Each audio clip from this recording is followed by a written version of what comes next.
Section 4. Evolutionary succession and preservation of technicity, law of relaxation. The evolution of technical elements can have repercussions for the evolution of technical individuals. Composed of elements in an associated milieu, technical individuals depend to a certain extent on the characteristics of the elements they implement. Electric magnetic motors can thus be much smaller today than in Graham's days, because magnets have been greatly reduced in size. In certain cases, elements are like the crystallization of a preceding technical operation that produced them. In this sense, magnets with oriented grains, which we refer to as magnetically tempered, are obtained through a procedure that consists in maintaining a vigorous magnetic field around the molten mass that, once cooled, will become the magnet. Starting with the magnetization of the molten mass at a temperature above the Curie point, its intense polarization is then maintained while the mass cools. When the mass is cooled, it constitutes a far more powerful magnet than if it had been magnetized after cooling. Everything happens as if the vigorous magnetic field produced an orientation of the molecules in the molten mass, an orientation that maintains itself after cooling, if the magnetic field is sustained during its cooling and transition into the solid state. Now the furnace, the melting pot, and the coils creating the magnetic field altogether constitute a system that is a technical ensemble. The heat of the furnace shouldn't have an impact on the coils. The induction field creating the heat in the molten mass shouldn't neutralize the continuous field aimed at bringing about the magnetization.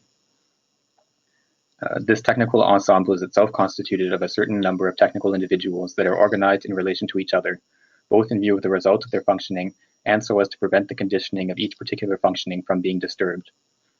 In the evolution of technical objects, we thus witness a passage of causality proceeding from prior ensembles to subsequent elements. Such elements, once introduced into an individual whose characteristics they modify, in turn enable technical causality to rise from the level of the element to that of the individual, then from the level of the individual to the level of the ensemble. Here in a new cycle, technical causality once more descends to the level of the element via the process of fabrication, where it reincarnates itself in new individuals and then in new ensembles. There is thus a lineage of causality that is not rectilinear but serrated, where one and the same reality exists first in the form of an element, then as the characteristic of an individual, and finally as the characteristic of an ensemble. Yeah, I mean, if I remember correctly, that harkens a lot.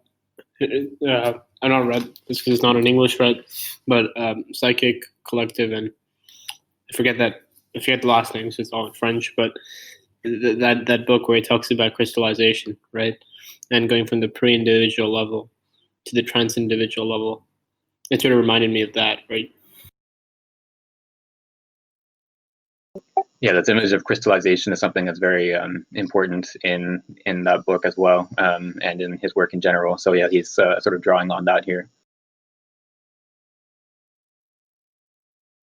Yeah, because if I remember, so I mean, then ensemble is so what is he referring to that in terms of ensembles? It's not really trans-individual in this case, then.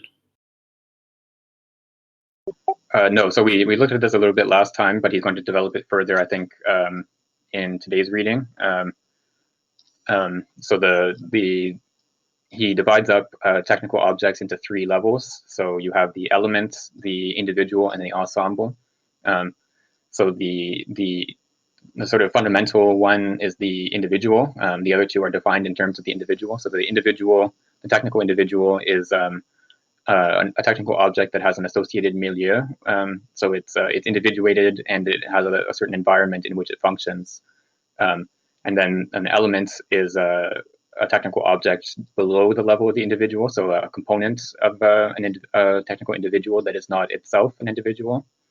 And then an ensemble is something that contains an individual but is not itself an individual. So those are the three levels of technical objects. So an ensemble is an organization that contains technical individuals but is not itself an individual. Okay, would someone like to read the next paragraph? Yeah, I don't mind. Go ahead. The historical solidarity that exists among technical realities is mediated by the fabrication of elements. For technical reality to have posterity is not enough for it to simply to improve in itself. It must also reincarnate itself, and participate in this cyclical coming into being via a process of relaxation within the different elements of reality. The solidarity that exists among technical beings masks the other much more essential solidarity that requires the temporal dimension of evolution. Not identical with biological evolution, however, which in turn is not characterized by the successive changes of levels and which occurs along more continuous lines. If transposed into biological terms, technical evolution would consist in the fact that a species would produce an organ that would be given to an individual, which would thereby become the first term of a specific lineage, which in turn would produce a new organ. In the domain of life, an organ is not detachable from the species. In the technical domain, an element is detachable from the whole that produced it, precisely because it is fabricated, and here we see the difference between the engineered and the produced. In addition to its spatial dimension, the technical world has a historical dimension. Its current solidarity mustn't mask the solidarity of succession. This later solidarity is in fact that what determines the great epochs of technical life through a law of serrated evolution. So yeah, here he's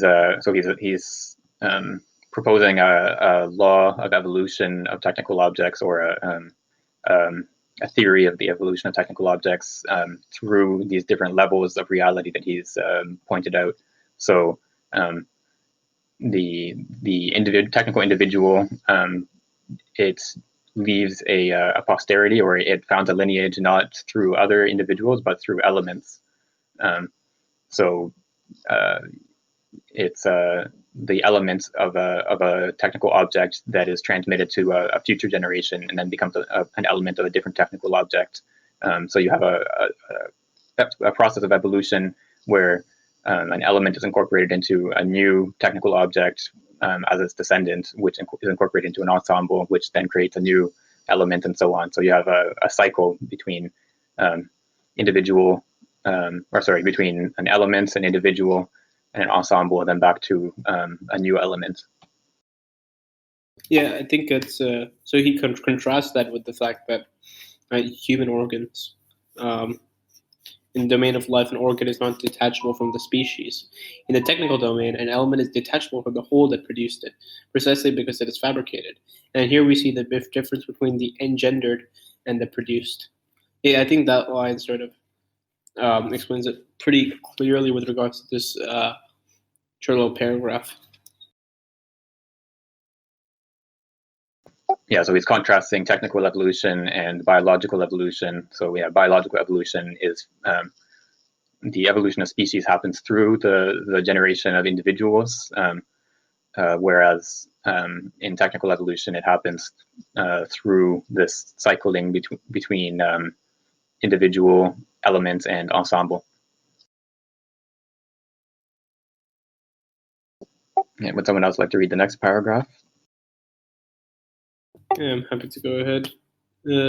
Nowhere else does such a rhythm of relaxation find its equivalent.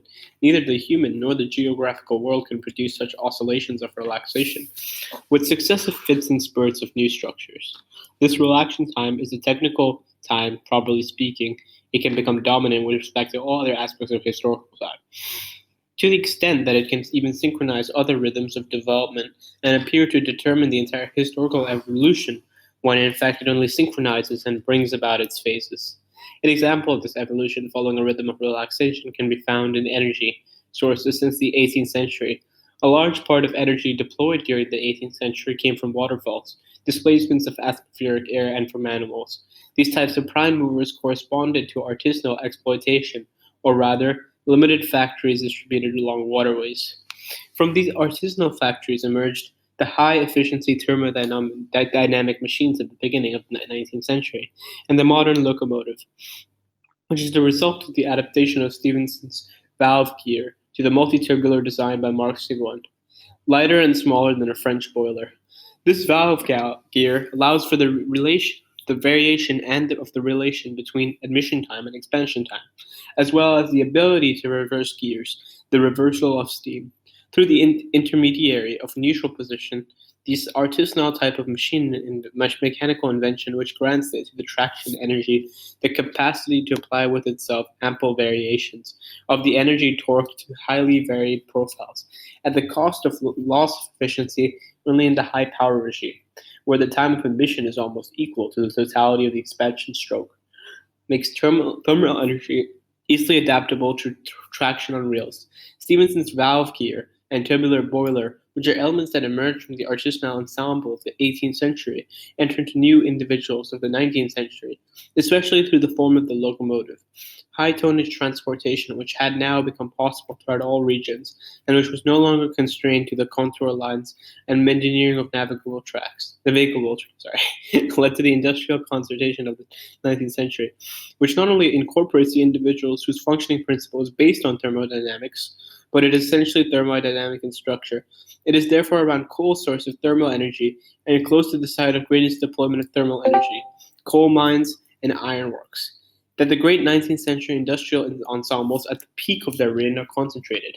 We have gone from the thermodynamic element to the thermodynamic individual, and from the thermodynamic individual to the thermodynamic ensemble.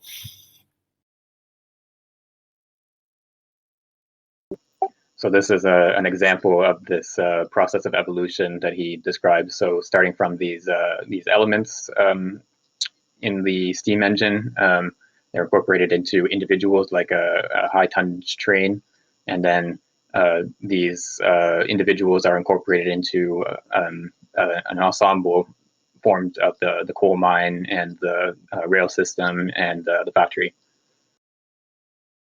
Yeah, I had one question though.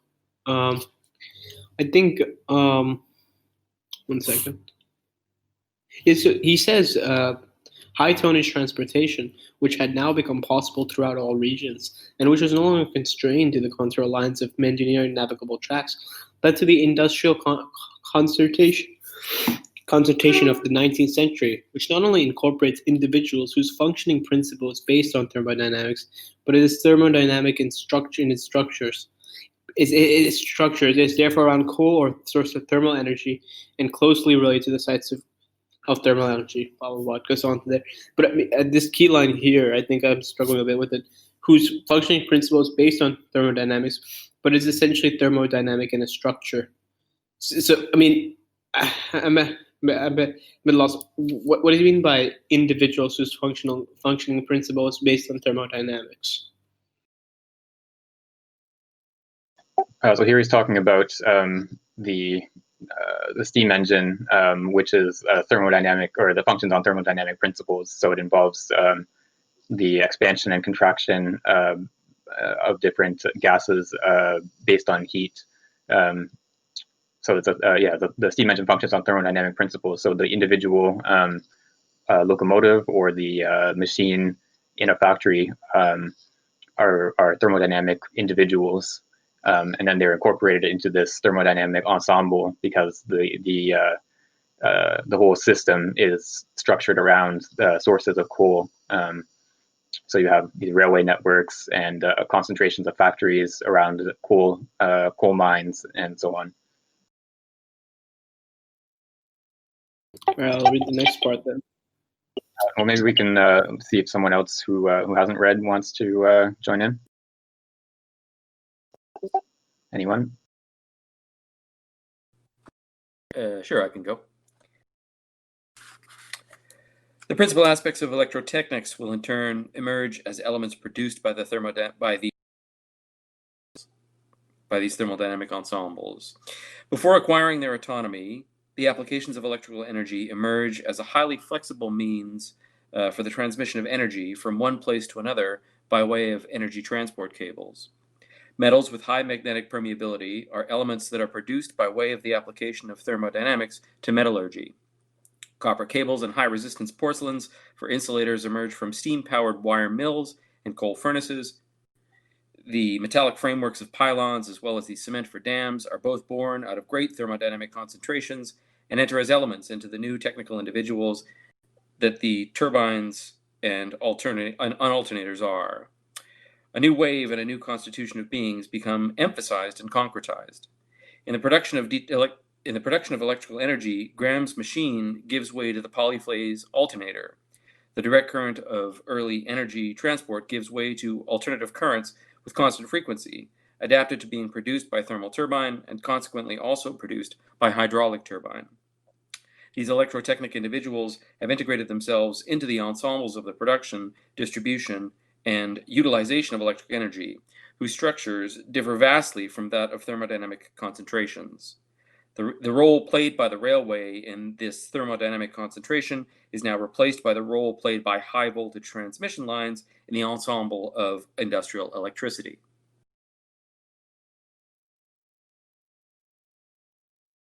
All right, so we had the example in the last paragraph of this process of evolution happening in the thermodynamic system, where you have elements, individuals, and ensembles structured in this thermodynamic way. And here we have the same evolution happening in the electrical system. So you have individual elements like the copper cables and the porcelain and so on that are incorporated into individuals, and then they're incorporated further on into these ensembles. So you have a new system of electrical transmission, which differs from the system of the railway lines and the thermodynamic system. Okay, we can go on to the next paragraph. Anyone else like to read? I can go forward. So, at the moment in which electrical techniques reaches its full development, it produces new schemes in the form of elements that initiate a new phase. First, there is particle acceleration, initially realized through electric fields and then through continuous electric fields and alternating magnetic fields, which leads to the construction of technical individuals. Having enabled the discovery of possibility of exploiting nuclear energy, subsequently and quite remarkably, there is a possibility, afforded by electrical metallurgy, of extracting metals like silicon, which allows the transformation of the radiant energy of light into electric current with an efficiency that already reaches a level relevant for limited applications, 6%, and which is not much lower than that of the first steam engines. A pure silicon photocell, produced by large industrial electrotechnical ensembles, is the elements that hasn't yet been incorporated into a technical individual. It is still only an object of curiosity situated at the extreme end of technical possibilities of the electro metallurgy industry, but it is possible that it may become the point of departure for a new phase of development, analogous to the one we have experienced with the development of the production or utilization of industrial energy, which itself is not yet complete.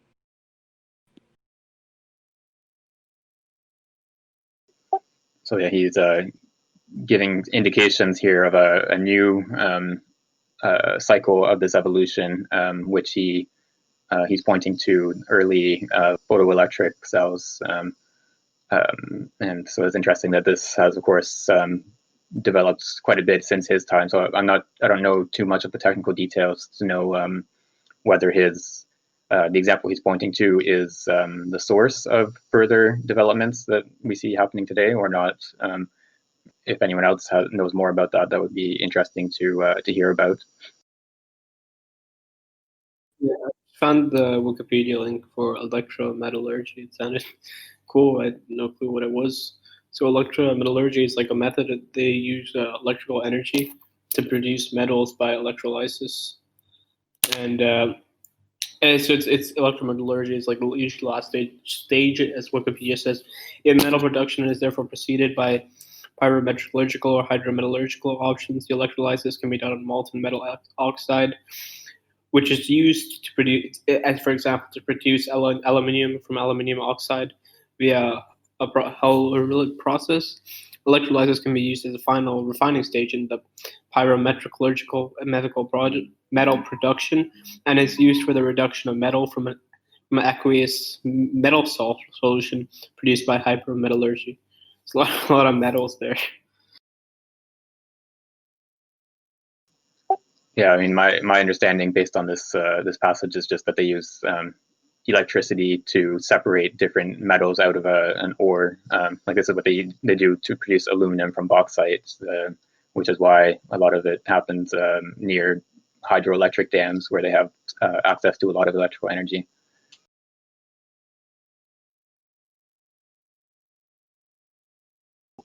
Okay, so we can go on to the next paragraph. I'll read.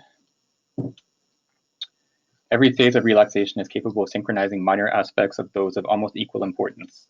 The development of thermodynamics thus went hand in hand with railway transportation, not simply with the transportation of coal, but of passengers. On the contrary, the development of electrotechnics went hand in hand with the development of automotive transport. The automobile, albeit thermodynamic in principle, uses electric energy as an essential auxiliary, in particular for ignition. Industrial decentralization, facilitated by long-distance electrical energy transfer, needs the automobile as a corresponding means for the transportation of people to locations that are distant from each other and at different altitudes, corresponding to the road rather than the railway. The automobile and the high-voltage line are parallel technical structures that are synchronized but not identical. Electrical energy cannot currently be applied to automobile traction.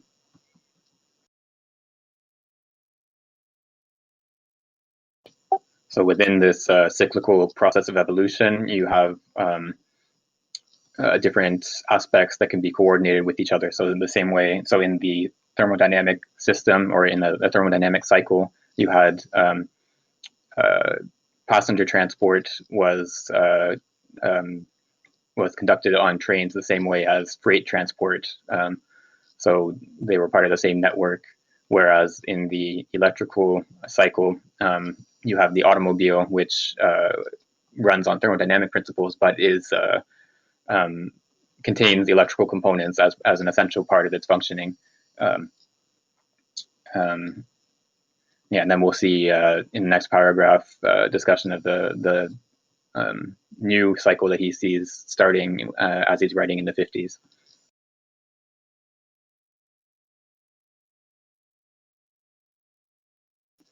So would someone like to read the last paragraph of the section?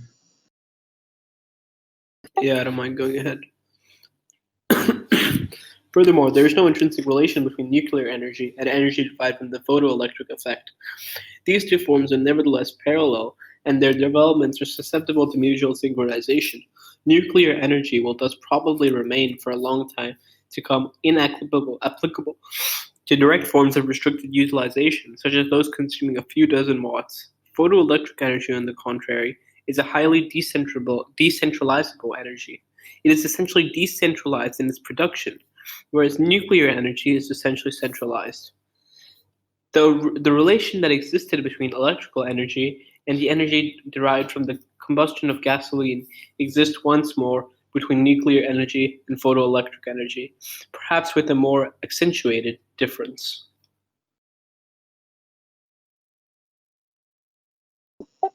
So again, he's pointing to developments that are just starting in the 50s. So the development of nuclear energy and solar energy are just starting. And it's interesting that this development didn't really take off the way that he maybe anticipated. So, well, nuclear energy has spread, but it has not replaced fossil fuels in the production of electricity because, well, for a number of reasons. The cost of construction and some of the famous disasters like Chernobyl and so on have made it much harder to produce nuclear power plants than I think probably people anticipated at this time when he's writing. And then solar energy is only just sort of starting to become competitive with fossil fuels. So the cycle, the electrical cycle that he describes here lasted longer than I think he thought it would.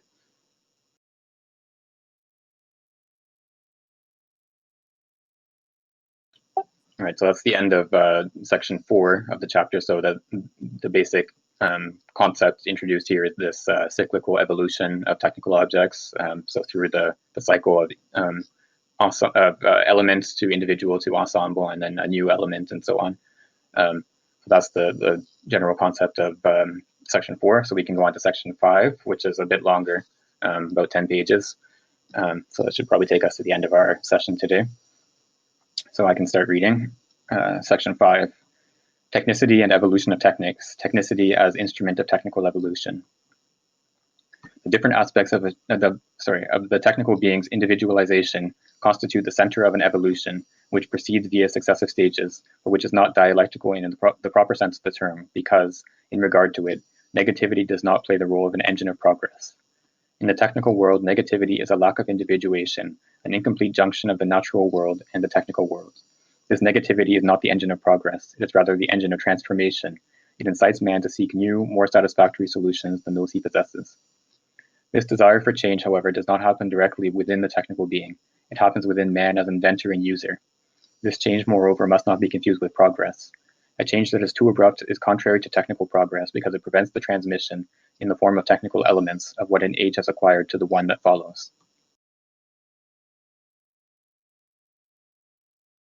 So I'm just going to read this part again. In this technical world, negativity is a lack of individuation, an incomplete junction of the natural world and the technical world. This negativity is not the engine of process, but is rather the engine of transformation. It incites man to seek new, more satisfactory solutions than those he possesses. So, I mean, so at least there's like a theory of evolution in this regard, but in terms of I would like clarification in this context at least, and he uses the word a lot, like at other times. Like, how is he using the word individuation? Right. So individuation. So this has to do with what we saw in the first chapter on concretization. So an individual, a technical individual, is an entity that has components that are integrated in such a way that they all function together. So all of the different, a technical object is more individuated to the extent that the different functions of its components are all integrated into the overall functioning of the object. So it's more concrete in that sense, in the sense that all of its internal relations are all part of the overall functioning of the object. And then what is also characteristic of an individual, a technical individual, is that it has an associated environment. So he mentions here the junction with the natural world. So insofar as a technical object is individuated, it will be able to function without self-destructing in a certain environment. So a less concrete technical object or a less individuated technical object is dependent on a very specific environment, like a laboratory or a test track or something like that.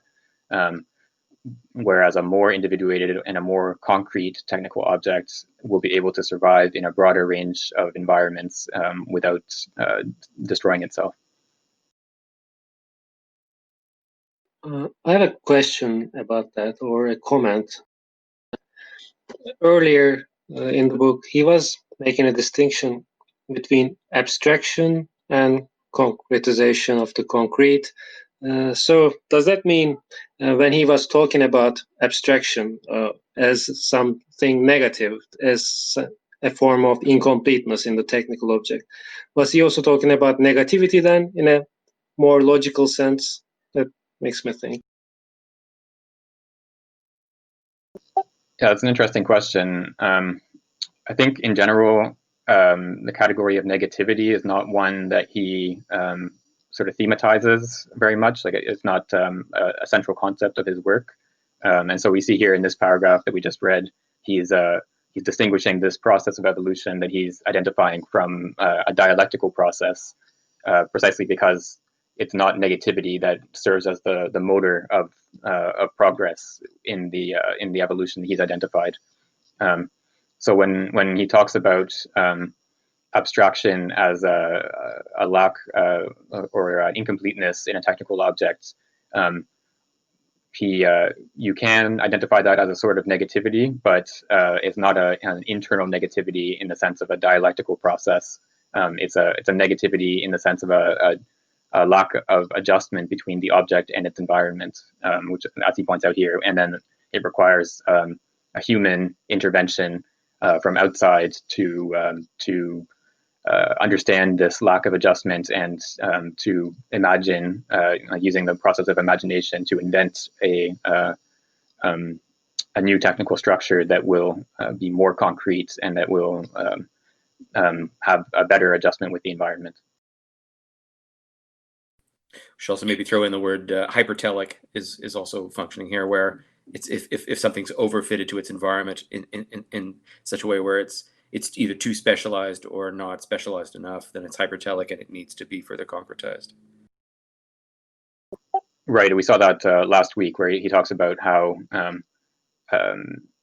an over-specialized technical object is not an instance of progress. So more specialization is not necessarily progress in the sense that a technical object that is hyper-specialized to one specific environment that can only function in a certain environment is less concrete than a technical object that has the capacity to function within a broader range of environments.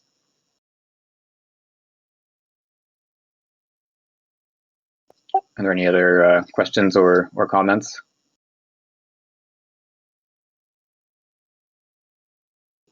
Okay, and then someone would like to volunteer to read the next paragraph. Sure, I can go again. For progress to exist, each age must be able to pass on to the next age the fruit born of its technical effort. What is capable of being passed on from one age to another are neither technical ensembles nor even individuals, but the elements that these individuals, grouped as ensembles, were able to produce. Thanks to their capacity of internal intercommutation, technical ensembles, in fact, have the possibility of going beyond themselves by producing elements that differ from their own. Technical beings are different from living beings in many respects, but they differ essentially in the following respects. A living being engenders beings that are similar to itself, or that can become so after a certain number of successive reorganizations occurring spontaneously if the required conditions obtain. A technical being, on the contrary, does not have this capacity. It cannot spontaneously produce other technical beings similar to itself, despite the efforts of cyberneticians or cyberneticists who have tended to force technical beings to copy the living by constructing beings that are similar to them. This possibility is currently a mere supposition and is without foundation, but the technical being has greater freedom than the living, afforded to it by its infinitely lesser degree of perfection. In these conditions, the technical being can produce elements that harbor the degrees of perfection at which the technical ensemble has arrived at, and which, in turn, can be reunited to enable the construction of new technical beings in the form of individuals. There is thus no engendering here, no procession or direct production, but only indirect production through the constitution of elements that contain a certain degree of technical perfection.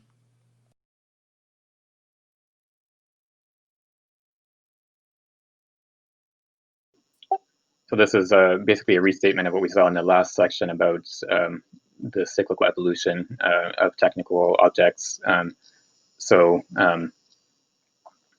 Whereas living beings reproduce from individual to individual, technical beings reproduce from an ensemble. An ensemble produces an element which is incorporated into a new individual, which is incorporated into a new ensemble, which produces new elements, and so on. So it doesn't have the same process of reproduction of similar entities from old entities. But what's new here, or what the new concept is going to develop as we continue, is this idea of the perfection, of a degree of perfection of technology. This technical progress incorporates existing elements with a certain degree of perfection and incorporates them into new technical individuals and so on that will have a higher degree of technical perfection.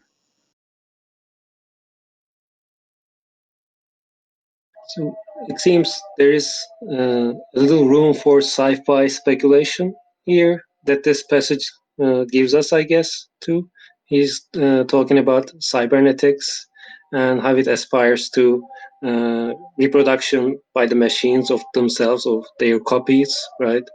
Or maybe we can see a certain prefiguration of singularity as it's being talked about these days in transhumanist circles.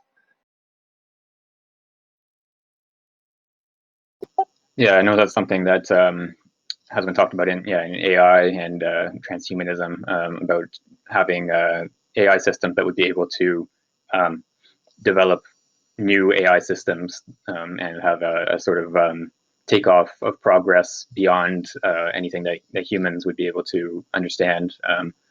There's also a similar idea in the world of 3D printing, of having a 3D printer that you could a design for a 3D printer that could itself be printed on a 3D printer. So you could have, once you get the process started off, you can just reproduce 3D printers just through this continuing process of 3D printing new printers. But to my knowledge, this is not possible yet, but might not be that far away. Oh, and yeah, Leif Mason just posted in the chat an article about self-assembling robot cubes, which looks interesting. I'm not very familiar with it, but something we can check out after today's session. Sounds interesting. Would someone like to read the next paragraph? Oh, where are we up to today? Oh, yeah, hi 61. Hello. We're on page 72 right now. This affirmation? Exactly. Okay. This affirmation requires that we specify what the process of technical perfection is. Empirically and externally, one can say that technical perfection is a practical quality, or at the very least the material and structural basis of certain practical qualities. In this way, a good tool is not simply one that is well put together and well crafted. In practical terms, and I can't say this word, ads, is that how you say that? Ads, I'm going to say ads. In practical terms, an adze can be in poor condition, blunt, and yet not be a bad tool. An adze is a good tool if, on the one hand, it has a curve suited for a straight, well-aimed strike at the wood, and on the other hand, if it can be sharpened and keep its sharpness even when employed to work on hard wood. This latter quality in turn results from the technical ensemble employed to produce the tool. It is because it is a fabricated element that the adze can be made of a metal whose composition varies at different points. This tool is not only a hunk of metal shaped into a certain form, it has been forged, which is to say that the molecular chains of the metal have a certain orientation that varies in certain places, like a piece of wood whose fibers are oriented in the direction that offers the greatest solidity and elasticity, especially in the intermediary parts between the cutting edge and the flat, thick part, which goes from the socket to the cutting edge. This region close to the cutting edge deforms itself elastically, that annoying word, during work, because it acts as both wedge and lever on the piece of wood being chipped off. And finally, the cutting edge has a higher steel content than the other parts. Its steel needs to be hard, but in a proper delimited way, for too much of hard steel in the cutting edge would make the tool brittle and the edge would shatter into splinters. It is as if, in its totality, the tool is made of a plurality of functionally different zones welded together. The tool is made not only of form and matter, it is made of elaborate technical elements according to a certain schema of functioning and assembled into a stable structure through the operation of fabrication.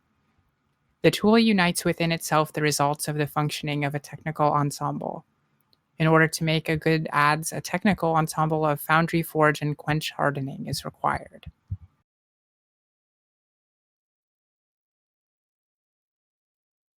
I was giving an example here of what technical perfection consists in.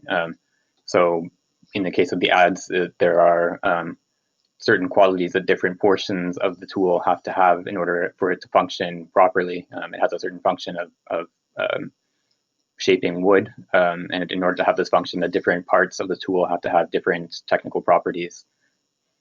So this is an example of technical perfection.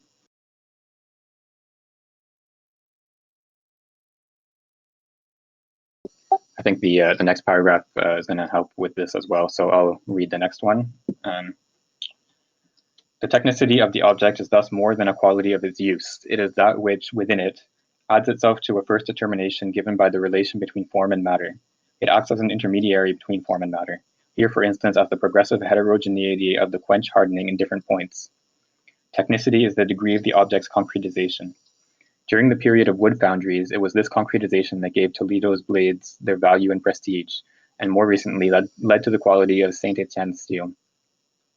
This type of steel expresses the result of the functioning of a technical ensemble comprising in equal measure the qualities of a coal used, as well as the temperature and chemical composition of the soft water of the Huron River, or the species of green wood used to stir and refine the molten metal prior to casting.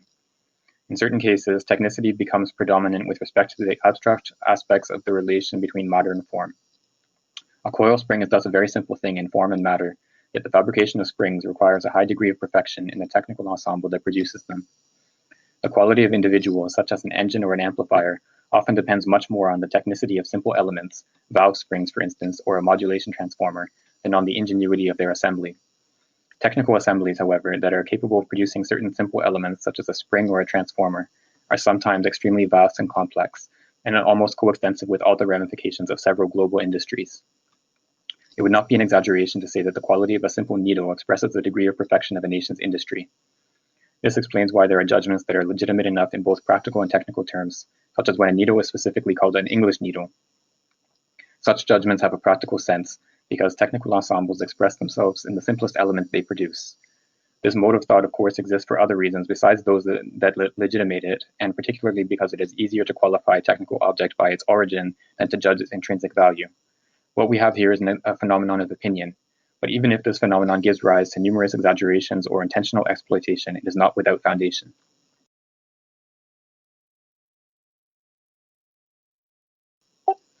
So he's going on further developing this concept of the technical perfection of a technical object, and so he's explaining that the technical perfection of an element can be the results of a very complicated. So it can be a simple element, but it can be the result of a very complicated technical ensemble.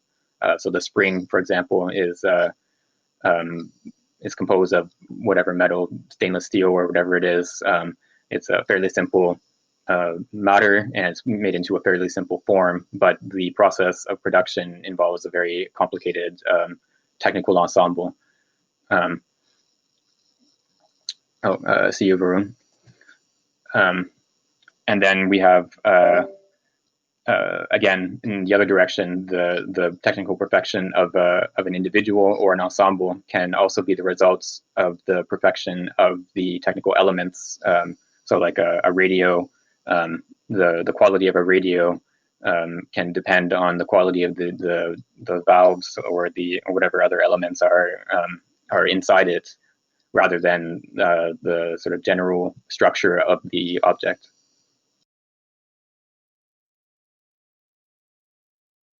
Okay, so who wants to read the next paragraph? I can do the next one. So, technicity can be considered a positive aspect of the element, analogous to the self-regulation exerted by its associated milieu in the technical individual. Concretization is a technicity at the level of the element. It is the reason why an element is really an element produced by an ensemble, rather than being an ensemble itself or an individual. This characteristic makes it detachable from an ensemble and frees it so a new individual might be constituted. There is, of course, no peremptory reason why one would attribute technicity only to the element. The associated milieu is a depository of technicity at the level of the individual, just as exertion is a depository of intercommutativity at the level of the ensemble. It is nevertheless good to reserve the term technicity for this quality of the element, which expresses and preserves what has been acquired via a technical ensemble, so as to be transported into a new period. What the element transport is a concretized technical reality, whereas the individual and the ensemble contain this technical reality without being able to transport and transmit it. Elements have a transductive property that makes them the true bearers of technicity, just as seeds transport the properties of a species and go on to make new individuals. It is thus within the element that technicity exists in the purest way, in the free state as it were, whereas in the individual or the ensemble, technicity only exists in the state of combination.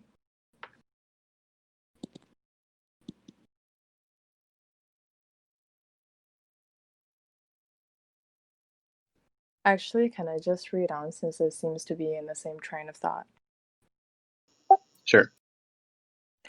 However, this technicity born by the elements contains no negativity, and no negative conditioning intervenes in the moment of production of elements by the ensembles or of individuals by invention, which reunites the elements in order to form individuals.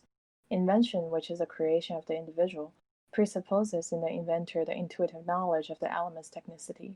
Invention occurs at this intermediate level between the concrete and the abstract, which is a level of schemas, and presupposes a pre-existence and coherence of representations that covers the object's technicity with symbols belonging to an imaginative systematic and an imaginative dynamic. The imagination is not simply the faculty of inventing or eliciting representations outside sensation. It is also the capacity of the prediction of qualities that are not practical in certain objects, that are neither directly sensorial or entirely geometric, that relate neither to pure matter nor to pure form, but are at this intermediate level of schemas.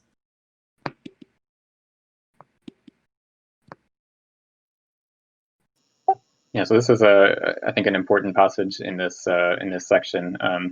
So it's looking at so we see here first the argument that, or sorry, first he's differentiating between two different usages of the term technicity, so a broader use and a more restricted use. So in the broader sense, you can say that an individual, technical individual, or an ensemble has technicity in a certain respect, but he wants to focus on this more restricted use where technicity is reserved for a property of the element.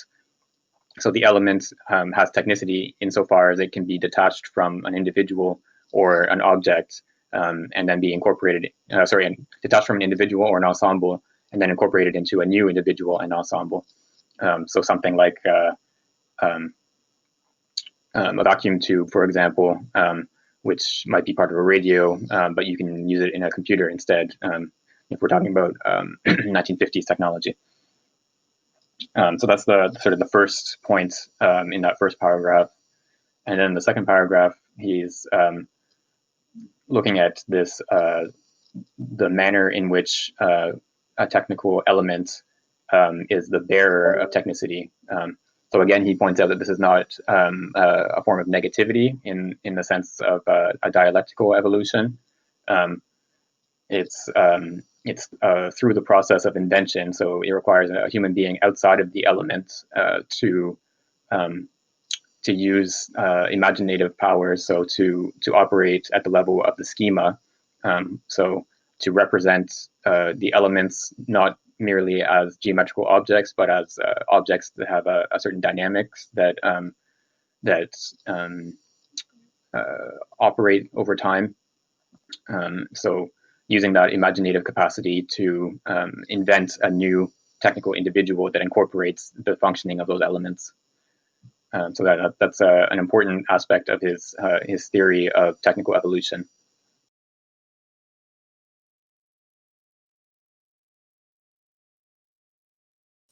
Yeah, who wants to read the next paragraph? I can go on.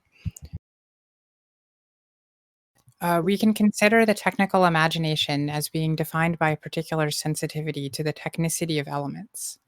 It is this sensitivity to technicity that enables the discovery of possible assemblages.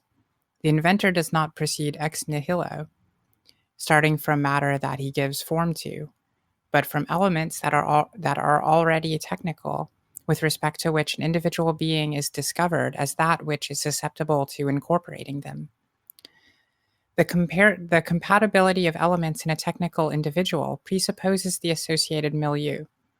The technical individual must therefore be imagined, which is to say, presupposed as already being constructed in the form of an ensemble of ordered technical schemas. The individual is a stable system of the technicities of elements organized as an ensemble. What is organized are these technicities, as well as the elements as basis of these technicities, not the elements themselves taken in their materiality. An engine is an assemblage of springs, axes, and volumetric systems, each defined by their characteristics and their technicity, not by their materiality. Thus, a relative indeterminacy can subsist in the localization of this or that element in relation to all the others. The location of certain elements is chosen more by virtue of extrinsic considerations than by intrinsic considerations of the technical object in relation to the diverse processes of its functioning. The intrinsic determinations, based on the technicity of each element, are those which constitute the associated milieu. This associated milieu, in turn, is the concretization of the technicities contributed by all the elements in their mutual reactions. Technicities can be thought of as stable behaviors expressing the characteristics of elements, rather than as simple qualities.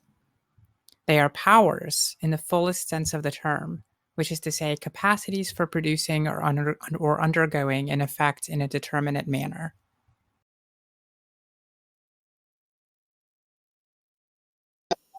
So again, this is what he was referring to in the last paragraph, where he described how the imagination has to conceive the technical elements in a dynamic way. So it's not the element as a certain material object that is incorporated into an individual. It's an element insofar as it has various capacities to produce an effect or to undergo a certain effect.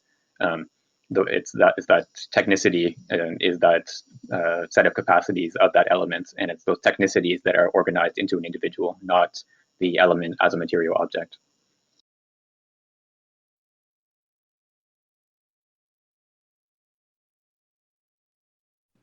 The line in the fourth last line that says technicities can be thought of as stable behaviors is really illuminating. But yeah, just a comment on that. Yeah, that's I think an important. It's almost it's basically a definition of what he means by technicity. So the stable behavior of a technical element is that's technicity, and it's that technicity that is incorporated into the structure of a technical individual.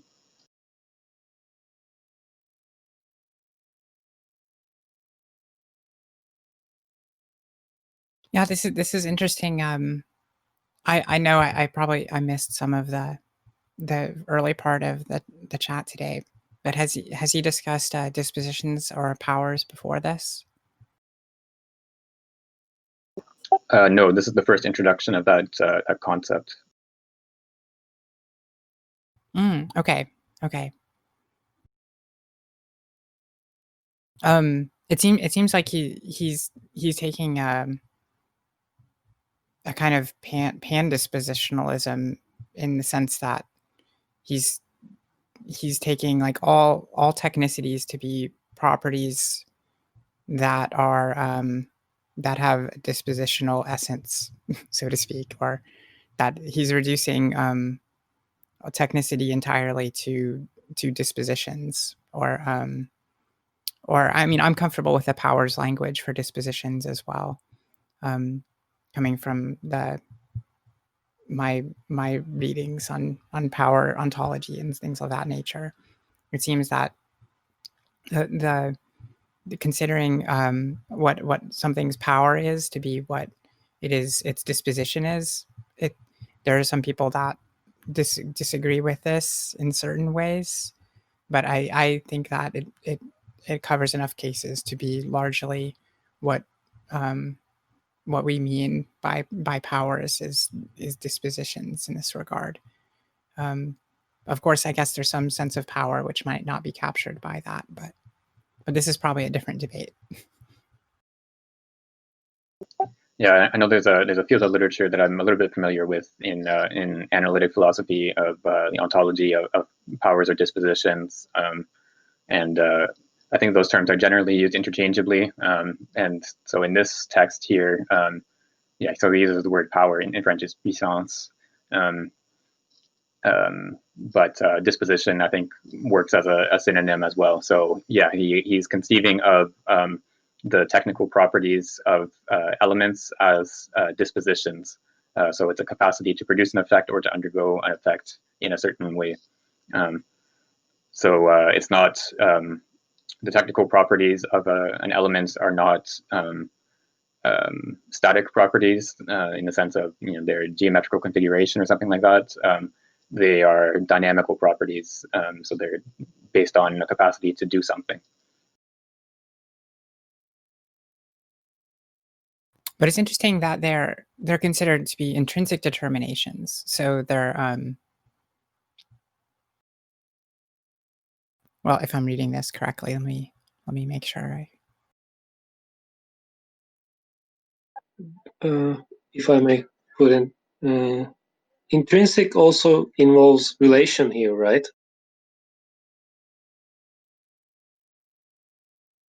Yeah, so he's distinguishing between, so in the structure of a technical individual, he's distinguishing between intrinsic determination and extrinsic determination. So the structure of an engine, for example, certain internal relations of components are intrinsic, so they have to do with the functioning of the engine as a whole, sort of independently of its environment, and then certain other aspects of its structure might be extrinsic. So it might be certain parts might be placed in one portion of the engine as opposed to another because of the shape of the car that the engine is being put into, rather than because of the functioning of the engine itself. So those would be extrinsic determinations. So yeah, the distinction between intrinsic and extrinsic operates at the level of the individual.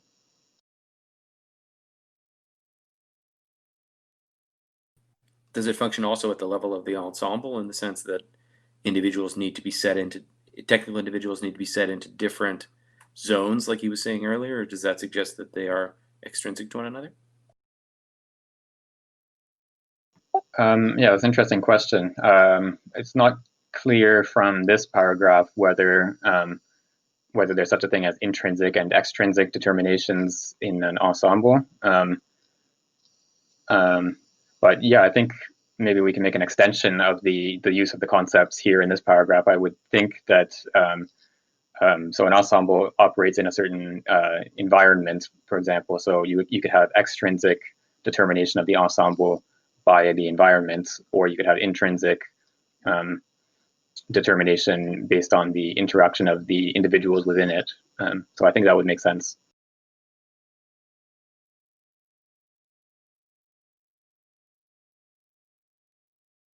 But the ensemble is just the organization of the technicities, which are related to intrinsic determinations, which are constituted by concretization of the technicities contributed by the constituent elements. Sorry, that was probably not the most well grammaticized way to talk about that, though. I'm trying to piece it all together. Yeah, I totally, that description fits for me, with the exception of the fact that like he talks in places where individuals need explicitly to be isolated from each other in order to function as an ensemble. So he gives an example of a recording studio somewhere where, in order for the electricity to not interfere with the recording, you actually need to be careful about how you isolate certain technical individuals that are participating in the recording studio such that they can fit together as an ensemble. Oh, right, yeah. I recall that from like the sandbox, the safety zone, where you kind of can see the intrinsic determinations of the element, the technicities contributed by the elements, without I guess without the or do you avoid the assemblage within that kind of organization, or is it just the assemblage is not preset or something like that? Or is it that that there is some kind of assemblage which always has to be preset and imagined, as this paragraph kind of indicates? Or wait, or is it the technical individual must be imagined? But is this the ensemble, or the ensemble is the group of individuals? Or because, okay, so there's elements, there's ensembles, and then there's individuals. And maybe I'm just not entirely sure how they all relate to one another. Right. We discussed this a little bit before you joined. but so it's a 3-level account. So the elements are the lowest level; they're below the level of the individual, and then the individual is composed of elements that are integrated in this concrete way that we saw in the first chapter. So an individual is composed of elements in such a way that their functioning is integrated into the functioning of the individual. All of the relations between the components contribute to the functioning of the individual. And then an ensemble is an organization of individuals. So it's not itself individualized. It contains individuals, but it's not itself individualized. So yeah, the recording speed is an example of that, because each of the components is isolated from each other. It only has one relation to the other components, whether it's like a mic cable or whatever it is, connecting one to the other. But except for that one relation, they are supposed to be isolated from each other. Right. This makes a lot of sense to me within the context of the kind of 19th century syllogistic thinking of the universal and the particular, and the individual as mediating the universal and the particular. So that's easy to remember. That's good. Okay, so I think we can go on to the next paragraph if someone would like to volunteer to read. I could try. Sure, go ahead. The higher the technicity of an element, the more the margin of indeterminacy of this power diminishes. This is what we want to express when we say that the elementary technical object concretizes itself as its technicity increases. One could thus name this power a capacity if one intends to characterize it in relation to a determinate deployment. Generally, the higher the technicity of an element, the wider the conditions of deployment of this element are, as a result of the high level of stability of this element. The technicity of a spring increases when it is capable of bearing higher temperatures without losing its elasticity, when it preserves its coefficient of elasticity without significant modification within larger thermal and mechanical limits. It technically remains a spring, but within a much larger framework, and is suited to a less restricted incorporation into this or that technical individual. An electrolytic condenser has a lower degree of technicity than a dry dielectric condenser, such as paper or mica. An electrolytic condenser, in fact, has a capacitance that varies as a function of the voltage to which it is submitted. The thermal limits of its utilization are more restricted. At the same time, it varies when submitted to constant voltage, because the electrolytes as well as the electrodes become chemically altered during the course of their functioning. Dry dielectric condensers, on the contrary, are more stable. Nevertheless, the technical quality once again increases with the independence of its characteristics from the conditions of utilization. A mica condenser is better than a paper condenser, and a vacuum condenser is the best of all, since it is not even subject to the condition that the voltage be limited, lest the insulation risk perforation. An intermediary degree, the ceramic silver-plated condenser, for instance, which hardly varies with temperature, and the air condenser both provide a high degree of technicity. It must be noted that in this sense, there is not necessarily a correlation between the commercial price of a technical object and its elementary technical quality. Very often, considerations of price do not intervene in absolute terms, but via another requirement, like that of space. An electrolytic condenser is thus preferred to a dry dielectric condenser, where its high capacity would require too much space to house the condenser. Similarly, an air condenser is often cumbersome with respect to a vacuum condenser of the same capacitance, although it is much cheaper and is equally safe to deploy in a dry atmosphere. Therefore, in many cases, economic considerations do not intervene directly, but through the repercussions that the degree of concretization of the technical object has on its deployment in an individual ensemble.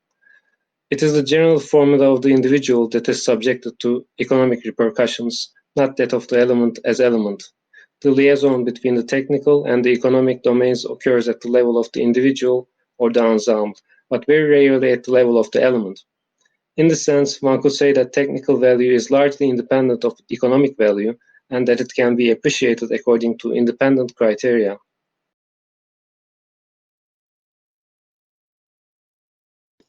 Right, so this is an interesting argument in this passage here, that the technical perfection of an element is, to a certain extent, independent of economic considerations. So what makes an element more or less expensive is not necessarily its degree of technical perfection, but other considerations that have to do with how it fits into an individual or an ensemble. So in the example he gives here, the space that it takes up is part of what makes it more or less expensive, rather than its actual functioning as a condenser.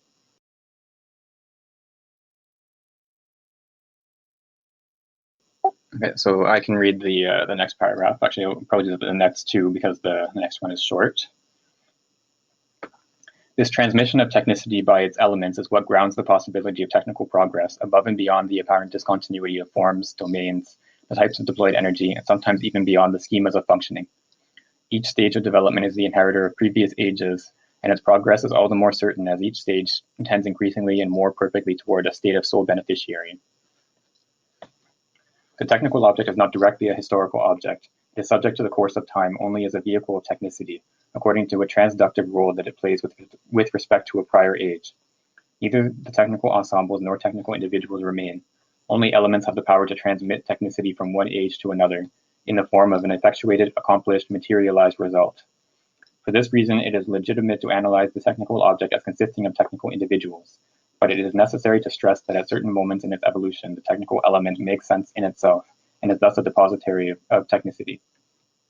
In light of this, one can establish the foundations of the analysis of the techniques of a human group through the analysis of elements produced by its individuals and its ensembles. Often these elements alone have the power to survive the downfall of a civilization and remain valid witness of a state of technical development. In this sense, the method of ethnologist is perfectly valid, but one could prolong its application by equally analyzing the elements produced by industrial techniques.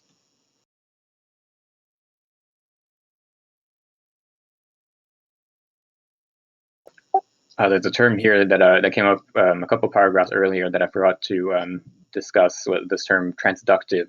So this is a technical term that he introduces in his other major work, the Individuation in the Light of Form and Information. So a transductive process is a process that occurs through the progressive transformation of a metastable environment. So a metastable meaning it's in a state of relative stability, but its potential is not exhausted. So it's still capable of undergoing transformation. So a transductive process occurs. So his model is the formation of crystals in a saturated solution. So you have a chemical solution, and then you have a seed. So a small crystal starts to form, and then the solution will crystallize at the surface of the seed. And so you'll have progress throughout the solution of a growing crystal. So this is his model for transductive processes in general. So he's, in this text here, he's characterizing technical evolution as a transductive process, because the elements serves as the seed, and then it restructures the environment around it, and creates a technical individual and then a technical ensemble.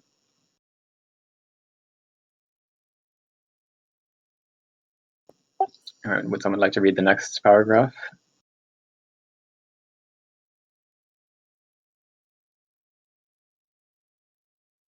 Sure. Or you can go. Sorry. Go ahead. Yeah, we're now in Q. So indeed, there is no foundational difference between a people who have no industry and those who have a well-developed industry. Even in a people without any industrial development, technical individuals and technical ensembles exist. Nevertheless, rather than being stabilized by institutions that fix and perpetuate them by installing them, these individuals and ensembles are temporary or even occasional. What is preserved from one technical operation to another are merely the elements, which is to say tools or certain fabricated objects. To build a boat is an operation that requires a truly technical ensemble, a fairly flat ground yet close to the water, sheltered yet luminous, with supports and wedges to keep the ship standing while it is being built. The shipyard, like the technical ensemble, can be temporary. It is no less than a shipyard constituting an ensemble. Even today, similar temporary techniques in some ensembles still exist, sometimes even highly developed and complex ones, such as the construction sites of buildings. Others are provisional while being durable, like mining facilities or the drilling rigs for oil exploration.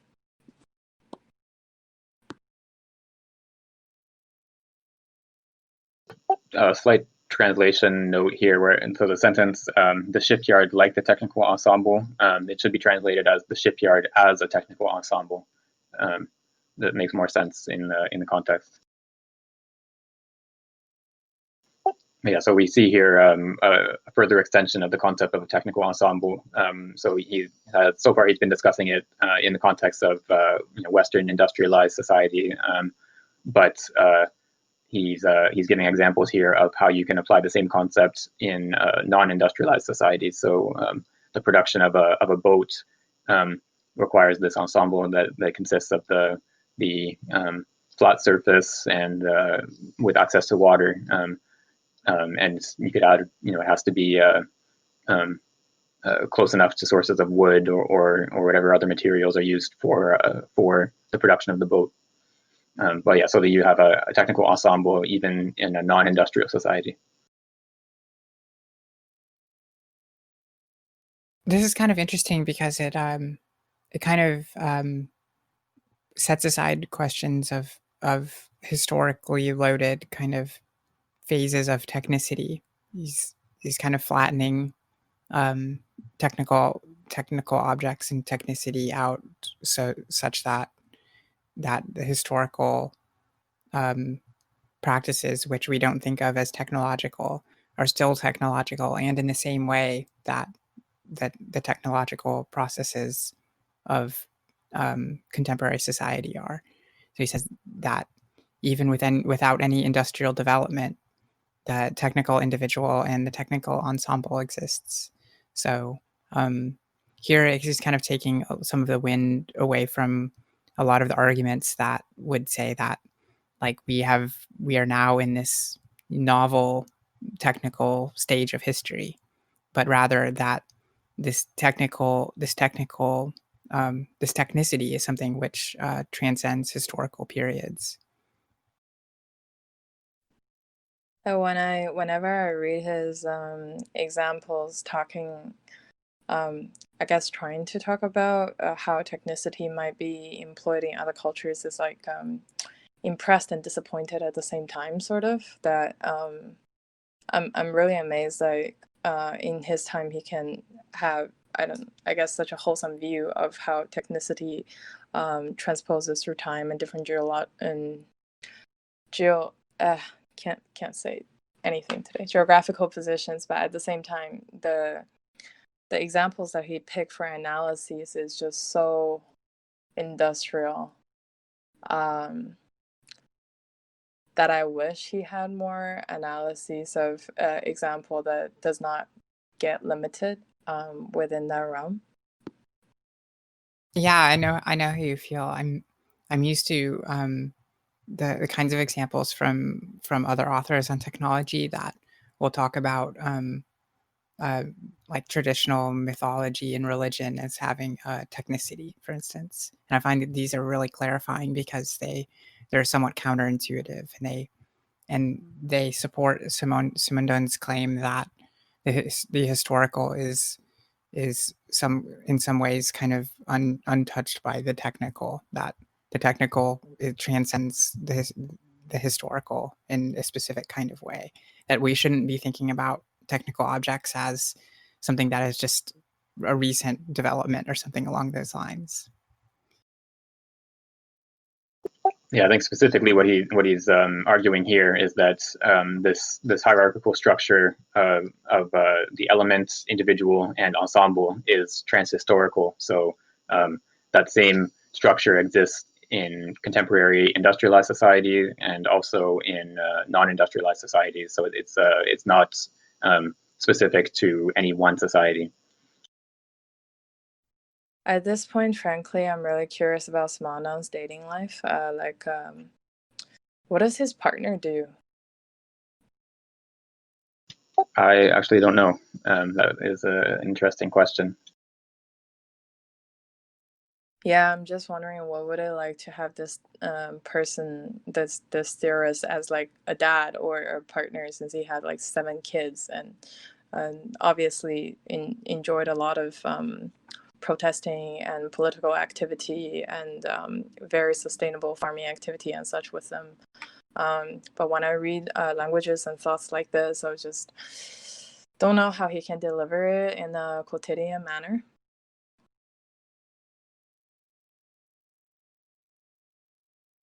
Yeah, I think his sort of personal biography is not very well studied. I mean, he's not sort of as famous as some other 20th century philosophers, so there's not as much biographical material about him. Like as far as I know, there's no book-length biography of him.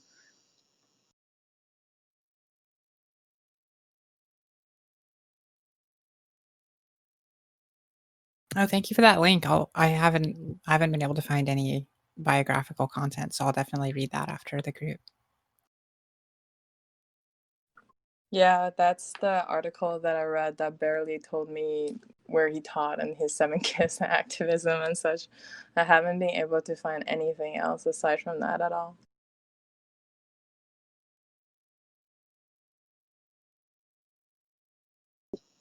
I think we can go on to the next paragraph if someone would like to volunteer. That's the one starting not all technical ensembles? Yeah. Not all technical ensembles necessarily take on the stable form of the factory or the workshop. On the other hand, it seems that non-industrial civilizations differentiate themselves from ours mostly by the absence of technical individuals. This is true only if what is meant is that technical individuals do not exist materially in a stable and permanent way. The function of technical individualization, however, is assumed by human individuals. The process of learning through which man forms habits, gestures, and schemas of action that enable him to use the highly varied tools that the totality of an operation requires, pushes this man to individualize himself technically.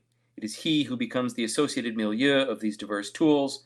When he masters all of his tools, when he recognizes the moment he must change tools in order to continue working, or to use 2 or 3 tools at a time, he ensures an internal distribution and self-regulation of the task through his body.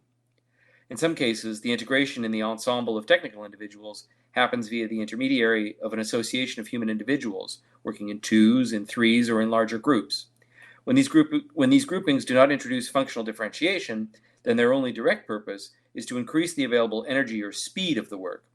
But when differentiation is called for, they clearly demonstrate the genesis of an ensemble on the basis of men employed as technical individuals rather than as human individuals.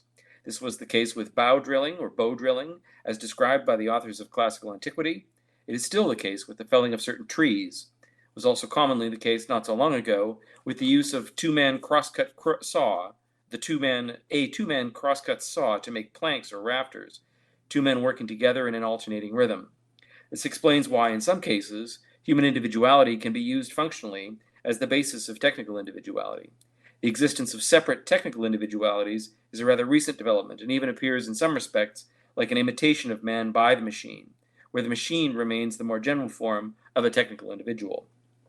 Yet in reality, machines are very dissimilar to men, and even when they function in a way that produces comparable results, it is very rare that they use procedures identical to the work of an individual man. The analogy is in fact most often very external. Yet if man often feels frustration before the machine, it is because the machine functionally replaces him as an individual. The machine replaces man as tool bearer. In the technical ensembles of industrial civilizations, Jobs where several men must work in narrow synchronization are becoming rarer than in a past characterized by the artisanal level. Conversely, at the artisanal level, it is very frequent that certain works require the grouping of human individuals with complementary functions. To shoe a horse, one man is needed to hold the hoof, and another to hold the shoe up and nail it on. In order to build, the mason has his assistant, the hod carrier. In order to thresh with the flail, one needs a proper perception of the rhythmical structures that synchronize the alternate movements of the team's members. Yet one cannot affirm that what has been replaced by machines are only the helpers. It is the very basis of technical individualization that has changed. This basis was the human individual. It is now the machine. Tools are borne by the machine, and one could even define the machine as that which bears and directs tools. Man directs and adjusts or regulates the machine, the tool bearer. He realizes groupings of machines, but does not himself bear tools. Indeed, the machine accomplishes the core work, the work of the blacksmith and not that of the helper. Man, disengaged from this function of the technical individual, which is the very essence of the artisanal function, can now become either organizer of the ensemble of technical individuals or helper of technical individuals. He greases, cleans, removes detritus and burrs. In other words, in some respects, he plays an auxiliary role. He provides the machine with elements, changing the belt, sharpening the drill, or the lathe cutting tool. There is thus, in this sense, a role above that of the technical individuality and one below it, servant and regulator. He supervises the machine, the technical individual, by looking after the relation of the machine with the elements and the ensemble. He is the organizer of relations between technical levels, rather than being himself, like the craftsman, one of the technical levels. A technician, therefore, adheres less to his professional specialization than does a craftsman.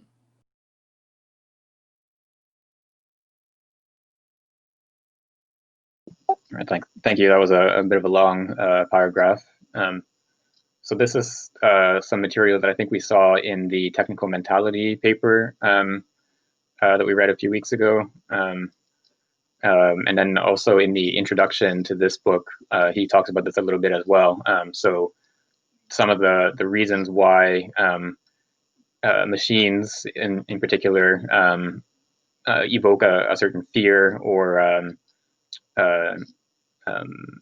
even hatred in human individuals. So because the machine replaces the individual, the human, at the level of the individual as the bearer of tools, it displaces human workers into these roles either as the supervisor or as the helper, rather than being the bearer of tools and at the level of the technical individual.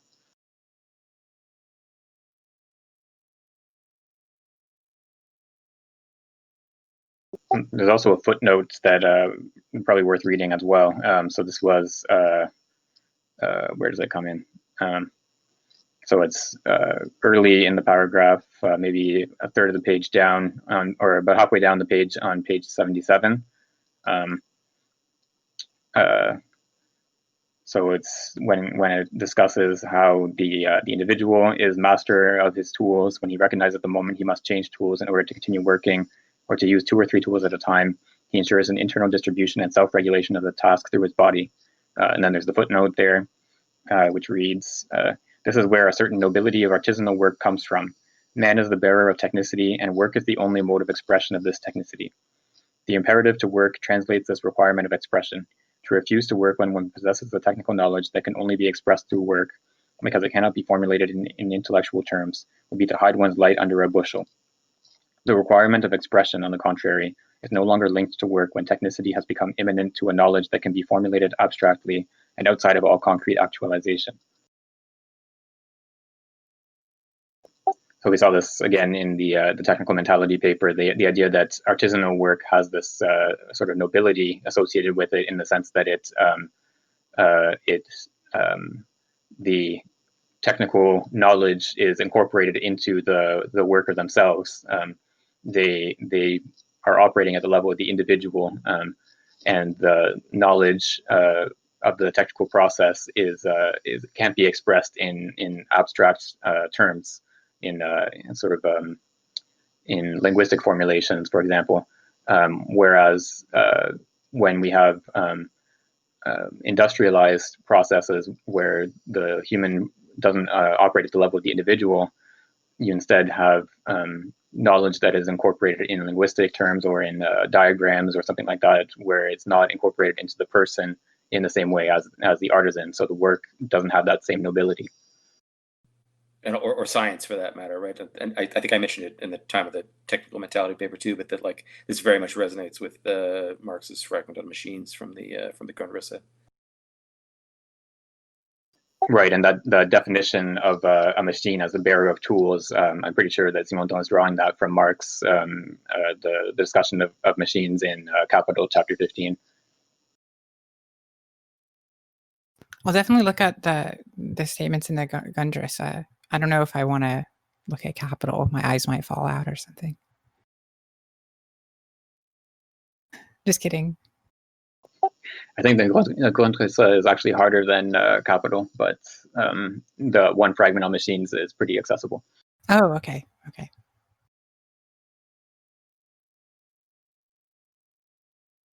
Yeah, no, that footnote was definitely very relevant. It almost seems as though the function which work provides is in danger from the abstraction which and from which the craftsmanship limits the expression of the work, the expression as a criteria of the work, such that work can be worked without any kind of non-abstract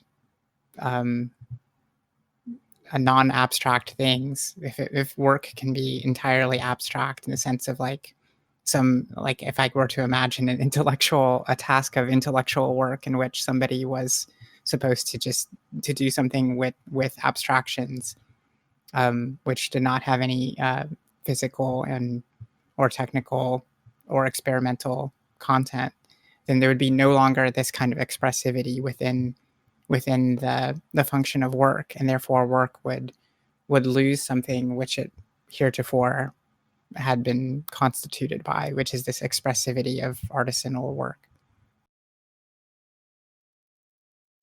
Yeah, this changing function of work, or this transition of work from this artisanal mode to this industrial mode is one of the key problems that motivates this book as a whole.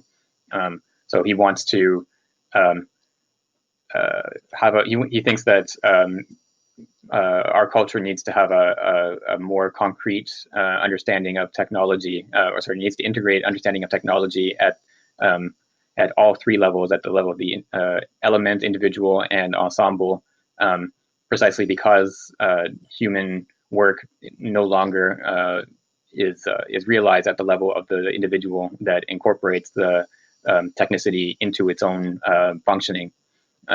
So in order to have this relation to work, a non-alienated relation to work, we have to be able to understand the technology at those three levels, rather than just being subordinated to the machine as a helper or supervising the machine from the outside.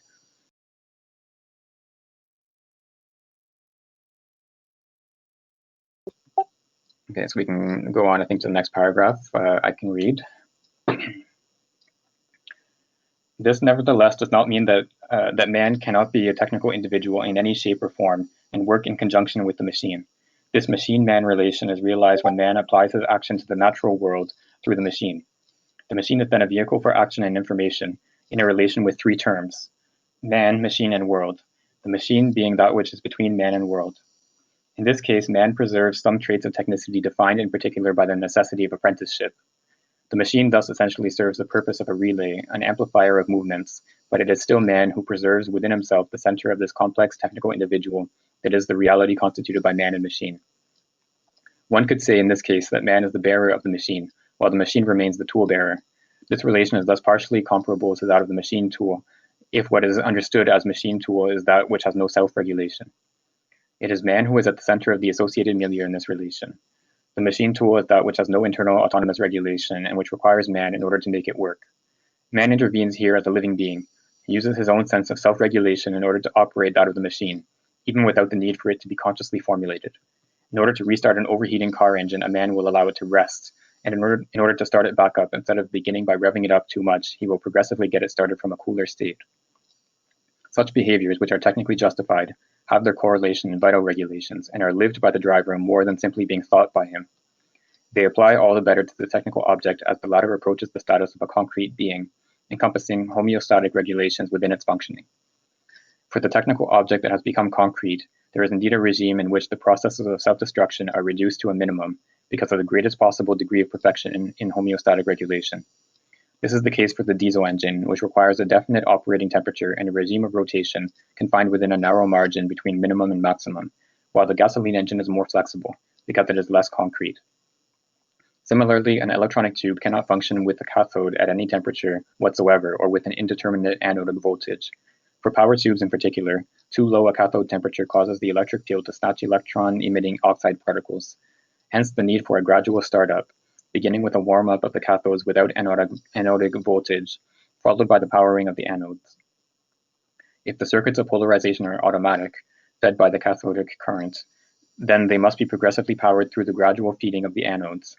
Omitting this precaution leads to a short instant in which cathodic current already occurs before polarization reaches its normal level. Polarization produced by this current and proportional to it tend to limit it. The cathodic output, which is not yet limited by this negative reaction, would exceed the admissible maximum.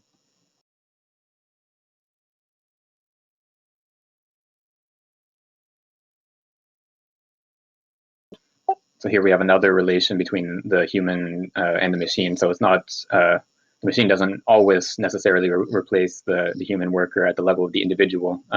So here we have a relationship where the human operates the machine, and the machine acts as a relay between the human and the world, the external environment, and the human being uses their own functioning as a living being as a model for operating the machine, so allowing the engine to rest, for example.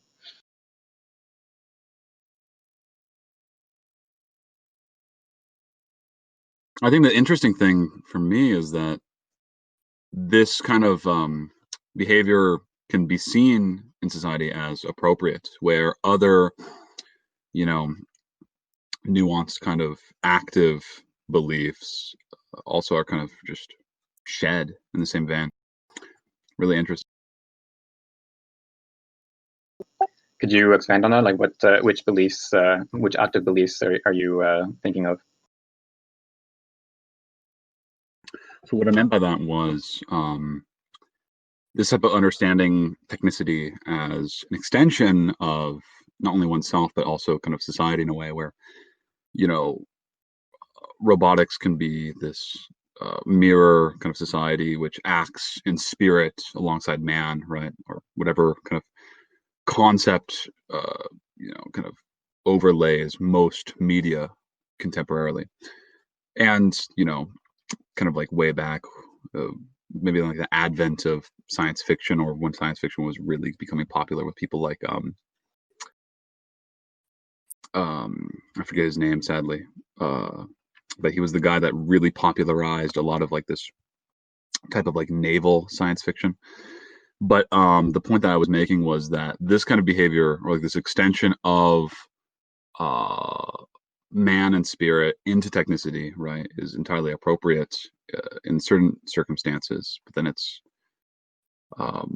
this kind of same concept, him, the same concept is not really extended to other things, right, more inanimate things, in a way where objects or bodies can just be perceived as things that fundamentally don't feel, right? And that might be a kind of callback to a sort of Cartesian notion of the separation between bodies and minds.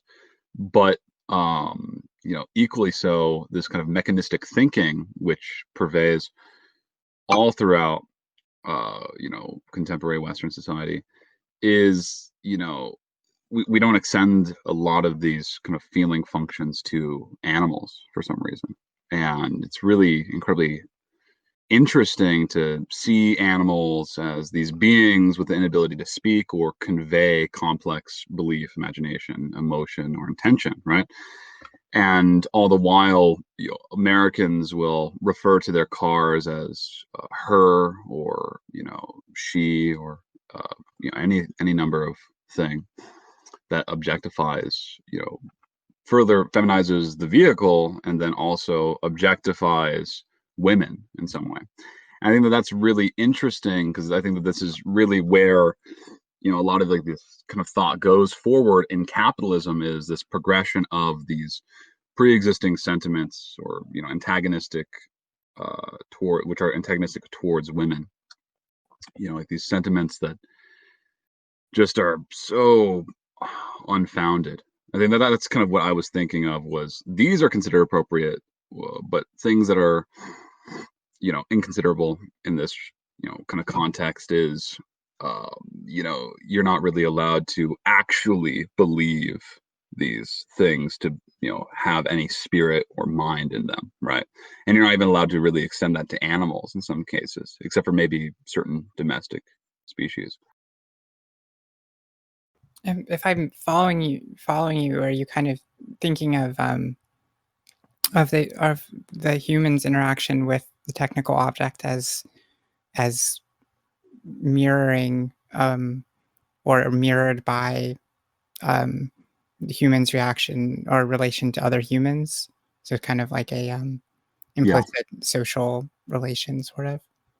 Yeah, is thusly a technology which mediates the relation between man's technology and himself, as well as nature. It goes full circle, yeah.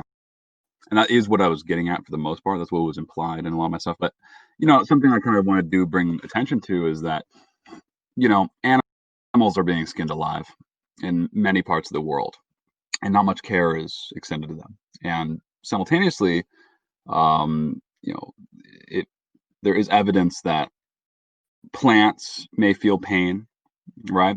And there's evidence that meat may feel pain, even after being severed from, the body or the mind of the animal, right? And it's because of, nervous stimulation. So, people kind of don't really, they're willing to suspend their belief as long as it is conducive to business or the state which they occupy, right? So, and that's kind of like a Baconian concept of like, suspicions or suspension of certain beliefs. It's like, oh, just don't pay any mind to this thing, right? We have to pay attention to this thing because it's the most conducive to our, operation. It's the goal, right? And that's kind of my concern, is like, we might think about these things in certain ways, and they might be entirely. It's like, it's just fucking hilarious to me. It's like Americans will be like, oh, well, let me view some media which engages the senses the same way that reality does, and then let me just, throw it away as though it's just some like novelty or like spectacle, right? Where it's just like, oh yeah, I just watched that. Yeah, what did it do for me? Oh yeah, made me believe these things. And then it's like simultaneously they're like, well, that wasn't real. It's like, okay, well, it's kind of like a really super nuanced kind of system there, where any number of aliens engaging or any alien individual, right, engaging in any kind of media like that, they might, or conversing with a person after they both shared some media experience, it's like, what the fuck did they just experience, right? And why is there like a set of actions which are considered appropriate upon viewing this? Or just that's what was interesting me in that. But also the mediation, to keep it on track, the mediation between the technicity and man's relation to technicity, and this kind of second race that comes up with this conception of robotics. I think that as far as Simondon's perspective is here, he wants to talk about technical objects as sharing a similar logic to the way we talk about life, but without conflating them categorically. At least that's my understanding from what we've read so far. So in a sense, he wants us to be able to think of the technical object as lifelike without fully thinking of the technical object as a form of life itself. So maybe this has... that was my question to the topic at hand. Yeah, I felt that might have been... Why is that appropriate? Well, I Sorry to think, make it yeah, long. yeah, no, I think that this does actually, there is like a kind of ethical imperative in this categorical separation, into not confusing the technical object with the object that is alive. Even though I And think this that it, is yeah, constant go in ahead. most comedies. No, you can say. I Actually, was just saying it's could like you constant in stop most comedies. interrupting her in the middle of her sentence? Just let her finish a statement first, because otherwise the conversation is really hard to No, I'm follow. not trying to interrupt. I'm just adding on to what she said. Or I'm She has yet to cheerleading. finish a sentence and you cut her off twice. I was cheering her. Yeah, I'm sure it was meant in a positive spirit. But yeah, what do y'all think about the about Simondon's how close he talks about life and human life and the technical object, because it seems like there is this kind of ethical imperative in the background that to think about to conflate the categories of life and technical object would be somehow problematic in a very serious way, and that by talking about the technical object as something which can be lifelike, it can serve to differentiate them rather than conflate them. But I don't know. I can see the opposite way that there. I mean, it definitely, if I had a very surface reading of Simondon, I might be worried that there could be this possibility of objectification of life forms by thinking of them as technical rather than lifelike in some way. But I do think that he makes great strides to kind of create a situation in which that ethical differentiation can be manifest. Like he definitely, I don't remember exactly where it was, but he made a stride to dissociate the technical object from the life world object. Yeah, I think one example. Go ahead, LA. You cut out, I think. Yeah, you cut out. Oh, sorry. That just to say that the moment where he sort of talks about the limitations of the cyberneticists, I think is a good example of precisely what you're saying. That he basically says it's not a simple matter of kind of analogizing from life or evolution over into technical objects, and that the cyberneticists made a serious mistake in doing so. That they are kind of like that they're not observing the kind of ethical boundary that you're describing. Yeah, I think there's sort of two levels that are operating. So just at the descriptive level, he thinks that it's inadequate, that a purely cybernetic approach to living beings is inadequate descriptively. So it doesn't cover what a living being is in a sufficient way. But then at an ethical level, I think he would argue that our relationship to living beings is different from that to technical objects, but that doesn't preclude the ethical relationship or ethical responsibility towards technical beings. So we saw this in the technical mentality paper as well, where he argues for an ethical relationship to technical objects, like an ethics of non-waste,